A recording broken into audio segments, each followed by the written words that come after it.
In the depths of an autumn forest, 3 tiny lives lay dying, though food sat just inches away. Their mother was gone forever. Their bodies trembled with hunger, yet something miraculous was about to find them. This is the story of a guardianship that crossed every line nature had drawn between them. Just 1 month old, the 3 lynx cubs had escaped a poacher's cramped wooden cage hours before.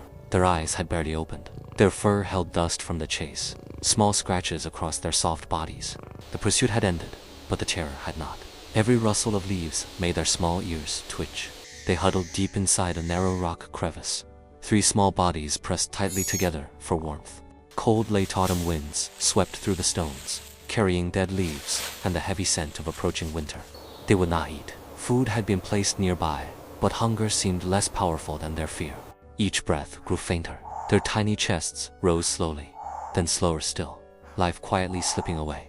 Their grief had no words, only a trembling in the bones that no warmth could reach. Sometimes one would let out a thin, broken whimper, a small cry into the indifferent forest. The other 2 would press closer, as if they could shield each other from a vanishing world.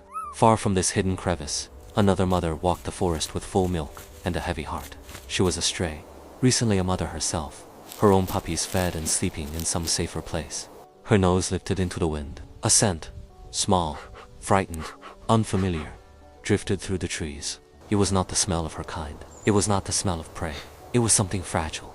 She hesitated only a moment. Then her tail wagged once, gently, and her steps turned toward the rocks. She moved softly, as if the forest itself had taught her not to startle the smallest creatures. With her snout, she pushed aside a curtain of dry leaves at the entrance of the crevice. Inside, 3 pairs of frightened eyes looked up at her, confused, exhausted, ready to surrender.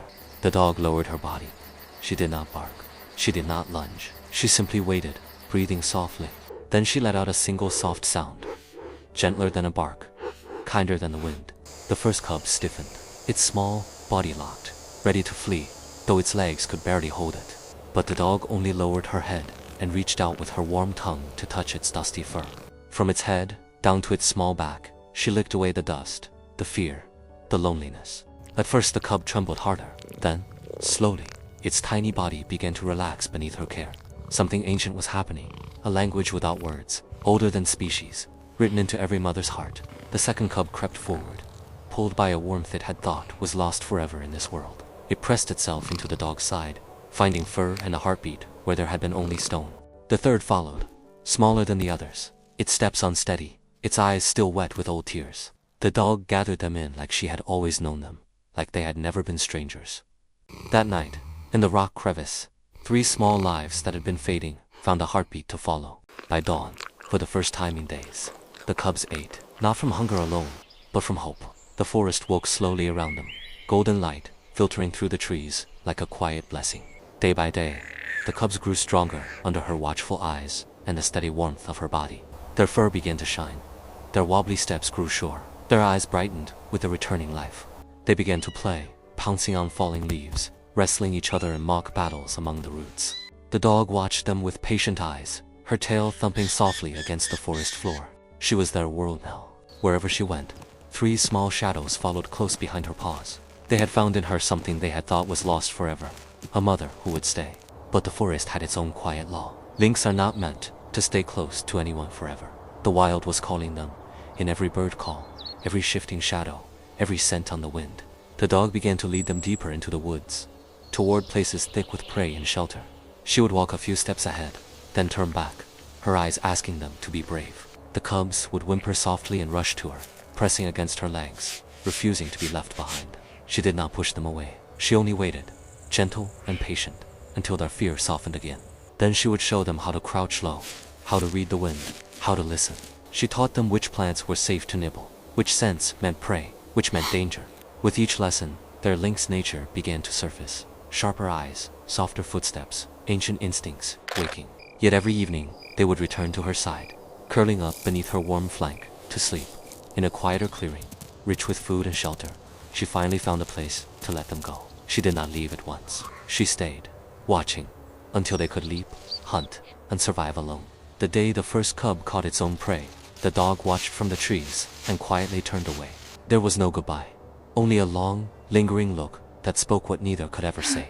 Time passed. The cubs became lynx, strong, lean, silent rulers of the autumn woods around them. They learned the rhythms of the wild, the silence before a hunt, the stillness before a storm. They knew now how to vanish into shadow, how to leap from rocks, how to live entirely free. But the bond had not broken. Threads of memory still drew them back through the changing seasons. Sometimes one would appear at the edge of her resting place, silent as fog, waiting to be seen. She would lift her head and wag her tail, as if no time had passed between them at all. They would press close again. Dog and Lynx, two souls written into each other long before goodbye. A whole year turned.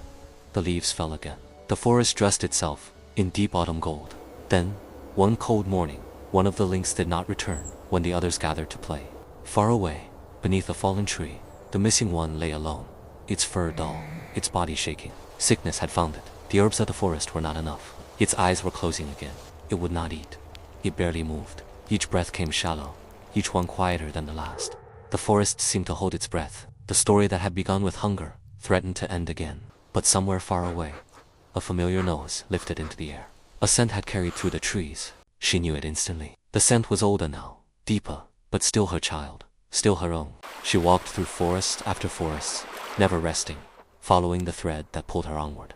At last she found him, alone, fading, beneath the fallen tree, where hope had nearly run out.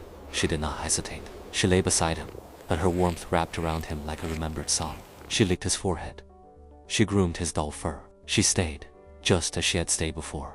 Day and night, she kept watch beside him, her breathing steady, her presence quiet and unbreakable. And on the third morning, the Lynx ate for the first time, slowly, weakly, but with returning will.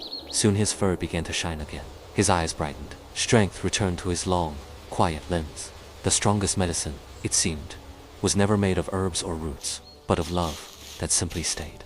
The forest still keeps their story, hidden among its rocks, its fallen leaves, its quiet golden light. And somewhere, even now, a stray dog walks the woods, listening, perhaps, for another small life to find. Love breaks all rules. Follow for more wild, heartfelt moments